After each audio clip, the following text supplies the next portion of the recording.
course, another channel of mass mind control and manipulation and programming is the electric grid.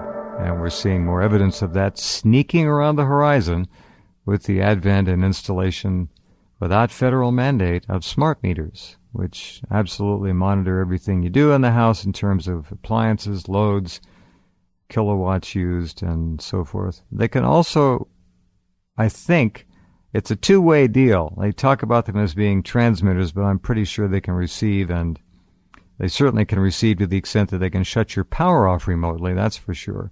We also think, I've thought for many years, that the electric grid is also another logical contender for a transmission device of harmonic, resonant EMF frequencies to control people right in their home. Every building, every apartment, every office block all have wires everywhere.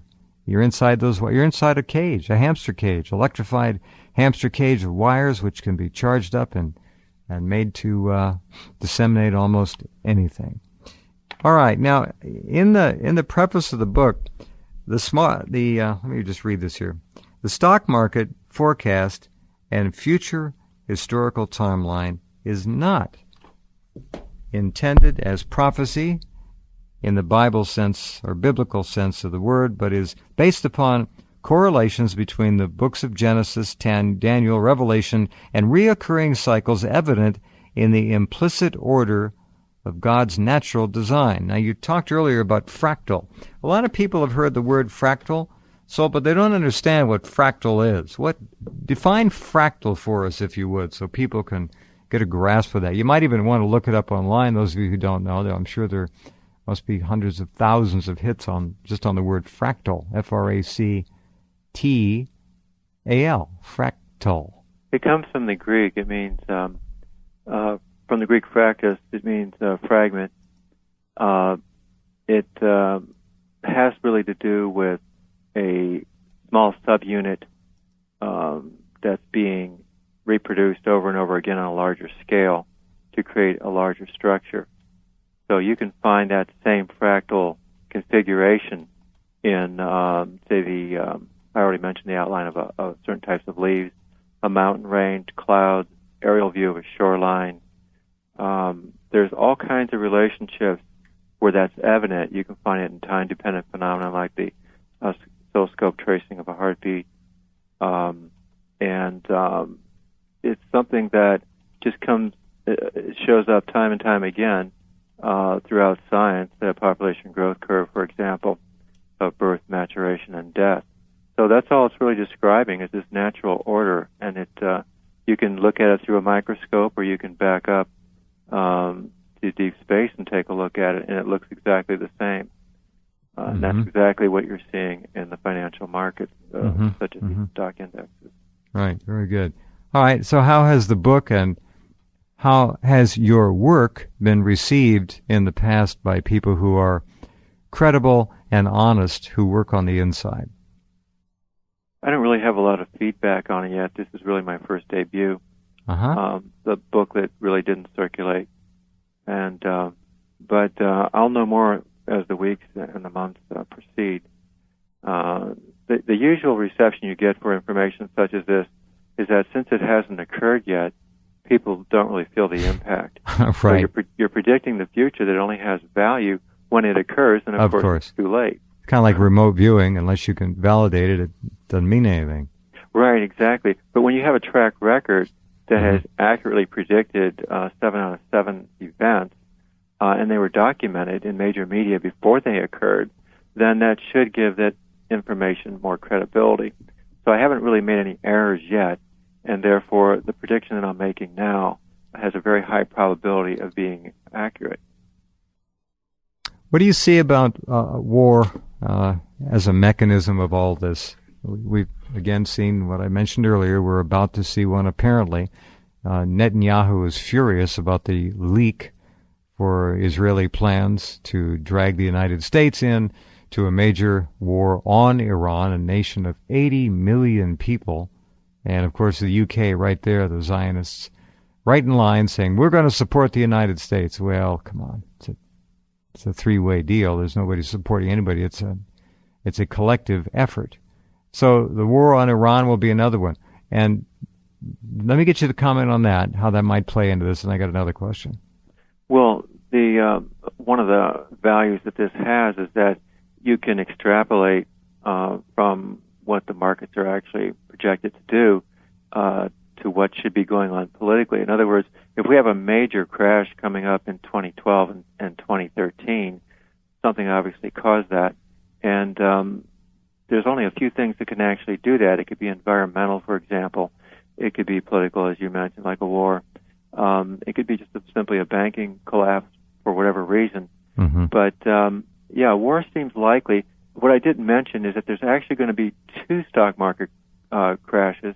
This is the first one, 2012 and 2013. Mm-hmm. There will be a recovery in 2014 and 15, and then by 2017, it's going to be back up to 11,000 again. And then we're going to see the crash in 2017 and 2018. All down orchestrated. To about 250. All orchestrated. Mm-hmm. So in other words, we're going to have a recovery, and something's going to cause that recovery. Mm-hmm. I can only envision that everything got transferred over to a whole new cashless system, right, and a whole change of guard. In other words, we have now a dissolution of nation states. We have a global empire to where everyone thinks it's good times again. Only now they're even more enslaved than they were before because they got chipped. Exactly. And that lasts until 2017. Then you see a really major fall, clear down to, like I said, about 250 on the down to 500 by 2019. When I hear people say we might be chipped someday, I honestly look at them as already being chipped. Chipped by lifestyle, chipped by all the things I've mentioned before. They're in a very, very small range of motion, most people. No question about that. And that's a consequence of the kind of things I talk about in the book that we've touched on, that their minds are truly not their own. They're not fully awake. No. They are zombified. And unfortunately, that trend is not going to change. No, it's not. And the really sad part about it is that they don't even care. It doesn't even matter to them when you point it out to them. It's true. They see no conflict of interest in that. No, they don't. The younger people, of course, don't. We're talking 20 years for a generation. Mm-hmm. 2 generations now they don't have a. Take the first and the third. The middle is gone. The first is the youngest. They don't even speak the same language. They don't understand any of the values that the third holds or remembers. The second, well, they can pay lip service to it intellectually, some of them. We have such an incredible change going on at such a rapid rate. It just boggles the mind. We have Hollywood, television, the doped food, doped water, doped air to thank for that. Right. Exactly right. The idea of debit cards proliferating the cashless society. It's like the paperless society, already done. If any of you have gotten a traffic citation lately, they'll print it out on a computer. They don't even have to write it in the ticket book anymore. They'll just take your data and go in and stand next to their vehicle and type it into a little terminal and spits out a ticket for you, a revenue stamp for them, and that's it. I mean, it is changing so fast. It's amazing.